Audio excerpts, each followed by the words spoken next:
In 1981, Burt Reynolds, Farrah Fawcett, Roger Moore, Jamie Farr, and more appeared in the star-studded comedy film The Cannonball Run. Hal Needham, a former stuntman who proved through his body of work he had a strong affinity for making movies where fast cars fly through the air, directed. With a cast like that, there was a high risk of everything spiraling into chaos. If the film flopped, it would have been disastrous for pretty much everyone involved. It's worth remembering that at the time of the Cannonball Run's release, Burt Reynolds and Farrah Fawcett were at the peak of their careers. Burt was pretty much the coolest guy in Hollywood. He was a devilishly good-looking leading man with charisma and a very healthy-looking mustache. Everything he touched, be it comedies or dramas, seemed to turn to gold. Farrah Fawcett, on the other hand, was the 70s swimsuit poster model with hair every woman in America was envious of. Terry Bradshaw, Dean Martin, and Sammy Davis Jr. were in the movie as well. Even if Terry couldn't act, it was clear Dean and Sammy weren't going to take this project seriously. Peter Fonda, who was in it, was probably going to be weird,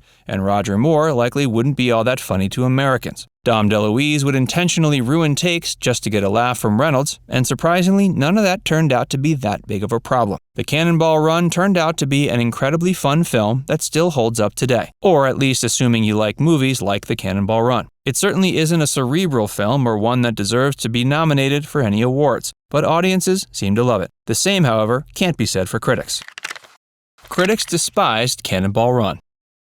Roger Ebert had a few scathing words to say about the cast of The Cannonball Run. He likened it to a cattle call, an Actors Guild picket line, and Hollywood squares on wheels. While he acknowledged that some of the actors in the film were talented, he was quick to note many were not, and that regardless, they all looked, in his opinion, equally awful.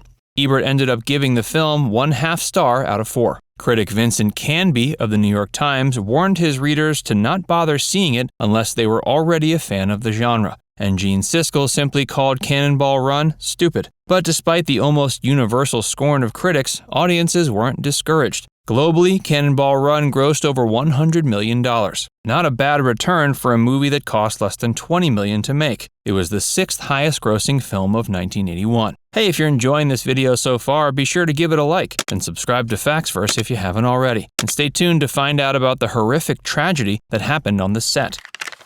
There actually was a Cannonball Run. The plot of the Cannonball Run was loosely based on the Cannonball Baker Sea to Shining Sea Memorial Trophy Dash, an annual coast-to-coast race that was held not once but 5 times in the 70s. Brock Yates, the executive editor at Car and Driver magazine, came up with the idea, and the first race was organized in 1971. The original run was from the Red Ball Garage on 31st Street in New York City and ended at the Portofino Inn in Redondo Beach, 2,811 miles away in Los Angeles. The only rules were that all competitors could drive any vehicle they wanted on any route at any speed they deemed practical, as long as they started at point A and ended at point B. The participant who made it to the destination in the lowest elapsed time was crowned winner. The first race technically was held in 1971, but there was only one team, Yates's team, so maybe it's more accurate to say it was an exhibition. It was held another 4 times. The last race in April 1979 established the record time for the run at 32 hours, 51 minutes. That record still stands, seeing as how there hasn't been another official Cannonball Run since. Not only did Yates invent the race, he also wrote the screenplay for the Cannonball Run film. It made Reynolds the highest paid actor in Hollywood. Burt Reynolds worked for a total of 1 month while filming the Cannonball Run. He walked away with a cool $5 million. 1 month doesn't seem like a very long time to film a movie, but in fact, most of the rest of the cast only participated for a couple of days. Starring in the Cannonball Run made Burt Reynolds officially the highest-earning Hollywood movie star. Burt and Dom's Shenanigans. Burt Reynolds played J.J. McClure, who, along with his partner, Victor Princi, played by Dom DeLuise, drove a tricked-out Dodge ambulance in the Cannonball Run race. Throughout the film, those two also provided much of the movie's comic relief. Having starred in 60s TV dramas like Gunsmoke, Riverboat, and Hawk, Reynolds had firmly established himself as the macho type. After his career started to take off, he was cast in several films, including Navajo Joe, 100 Rifles, and Sam Whiskey. His breakout role, however, was when he was chosen to play Lewis Medlock in the rural nightmare flick Deliverance in 1972. Reynolds' comedic talent wasn't discovered until the mid-70s, when he started appearing in comedies like 1977's Smokey and the Bandit, which was also directed by Hal Needham. Dom DeLuise teamed up with Reynolds once again in 1980's Smokey and the Bandit 2. Dom Deluise also played Captain Chaos.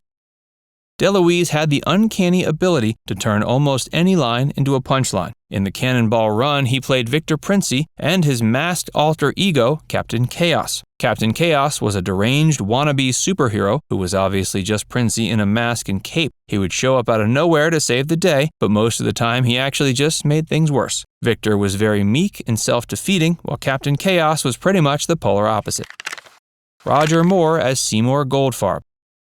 Roger Moore was picked to play Seymour Goldfarb Jr. in the Cannonball Run. Moore's Goldfarb constantly referred to himself as actor Roger Moore because, after all, he looks just like him. Goldfarb's car had a UK license plate number as 6633PP, exactly the same one displayed on the Bond vehicles in 007 films Goldfinger and Thunderball. The only time Moore's character is ever referred to as Seymour is by his mother, played by Millie Picone. Since James Bond had already developed quite a large following by the time Cannonball Run was released, Moore delivered a pretty believable performance. In fact, the whimsical race movie that was torn apart by critics ended up doing better at the box office than Moore's 1981 Bond film For Your Eyes Only. After learning Frank Sinatra had agreed to appear in the Cannonball Run 2, Roger Moore reportedly regretted his decision to not reprise his role for the sequel.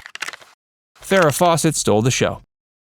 Farrah Fawcett played a photographer-environmentalist named Pamela Glover in the Cannonball Run. JJ refers to her as Beauty in the movie, and that moniker fit her well. Fawcett had previously found success as a model and TV actress. She was most famous for Charlie's Angels and The $6 Million Man. Pamela started off as the partner of Mr. Foyt, a man intent on shutting down the race, but by the end of the film, she had fallen for JJ. Despite the film's success, she was nominated for a Razzie Award for Worst Supporting Actress. The film's production wasn't always that fun.